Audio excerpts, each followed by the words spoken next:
Hello guys, kamusta? It's me again, Girella, and today we're going to make another Indonesian dish. It's called Telur Sambal or Indonesian Egg Sambal.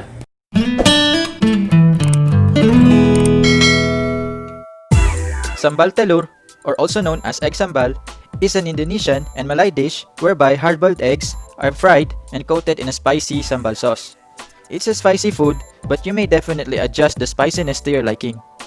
And before we go to cooking, please don't forget to like this video and subscribe. So let's start! So guys, we have the hard-boiled eggs here. So ang una natin gagawin ay ipiprito natin to. So maglagay lang tayo ng konting oil.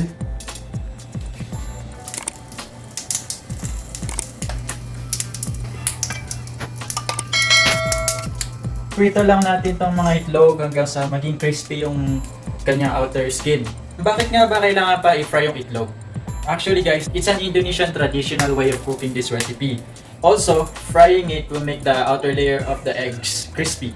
So, mas ma-absorb or mas didikit yung sambal or yung sauce natin doon sa itlog. So guys, hintayin lang natin siya mag-light brown. I mean yung outer layer ng egg. And pwede na siyang hanguin. So, pwede na to guys. So, ita-transfer na natin siya ngayon sa bowl for later. In the same pan, igigisa na natin tong onion, garlic, tomatoes, tsaka red chili. First, onion, and then yung kamatis. Ito sila yung medyo matagal maluto. Lutuin lang natin to for 30 seconds. Depende sa inyo kung gaano karaming red chili yung gusto nyo ilagay. Dito kasi medyo maanghang siya. Kasi this recipe is meant to be spicy. Lutuin lang natin siya hanggang sa mag-golden brown na yung garlic. Next guys, pwede na natin ilagay dito yung sambal. So, I have here sambal oelek. We're just going to put 4 tablespoons. So, 1,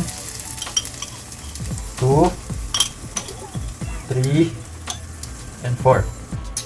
By the way guys, sambal is an Indonesian chili sauce. So, it is made from varieties of chili peppers. And also, meron din siyang garlic, may ginger, may shallot, may scallion, may shrimp paste, may palm sugar, and meron siyang lime juice. So, yun yung sambal guys.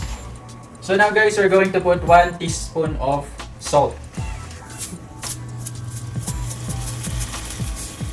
And then, 1 teaspoon of sugar. Okay, sasaluin lang natin ulit. Lutuin ulit natin siya for another minute. Naalala ko lang, before I got into real estate, I was working in a cruise ship. Ang name ng ship is Costa Deliciosa. I was a restaurant staff there. Meron akong isang coworker before. Ang name niya is Tikno. He's from Indonesia. Every other day, pinagluluto niya kami ng egg sambal. And gustong-gusto namin yung sambal niya kasi masarap. Indonesian people are very kind. So sa ship, we call each other paisan. It's an Italian term which means friends. Ang biyahe kasi ng barko namin before sa Europe. Ang mother port namin is sa Italy, sa Venice, Italy.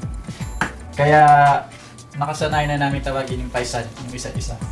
So guys, as you can see, it's normal na medyo matutuyan to on the process of cooking. So, pag natutuyan siya, pwede mo siyang lagyan-lagyan ng tubig. I'm going to put hot chili sauce. Pero this is optional. I'm going to put 3 tablespoons of this. 3 tablespoons. So, 2, 3. So, di ba guys, tayo mga Pinoy, mahilig din tayo sa mga spicy.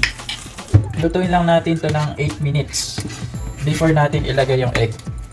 Kailangan inahalo siya from time to time para hindi siya masunog. At this point, ilalagay ko na yung boiled eggs natin.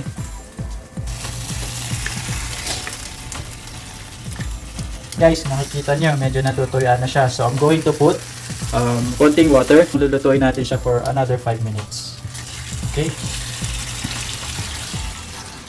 Ramdam ko na yung anghang niya. Naamoy mo talaga. Pero it smells really good. So guys, aside sa hard-boiled eggs, pwede raw eggs lang yung ilagay mo dito. You're just going to put raw eggs. And then, hintay mo lang siyang ma-poach. So, ang tawag nila doon is Sambal Telur pecah. And another one is raw eggs. Tapos, ilalagay mo siya dito and scramble mo siya dito mismo sa sambal mixture natin. Ang tawag naman nila doon ay Sambal Telur hancur. Makikita nyo guys, ina-absorb ng ating fried boiled eggs yung sambal sauce.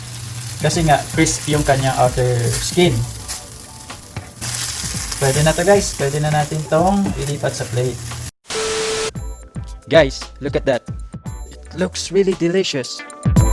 You can also squeeze some calamansi or lemon to it. Perfect din to i-partner with rice.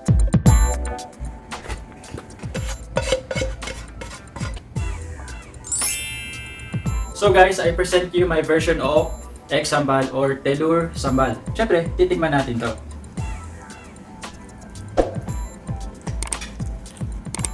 Let's focus. Sobrang anghang ng amoy niya pero sobrang sarap din. So, tikman natin. Sarap guys. Nagkahalo yung anghang, yung alat, tsaka yung tamis kasi nilagyan natin ng asukal. Masarap siyang partner with rice. Or sa nasi goreng. By the way guys, nagluto ako recently ng nasi goreng. You can see the link of my nasi goreng recipe sa description down below. Sarap guys! So guys, I hope you enjoyed our recipe for today.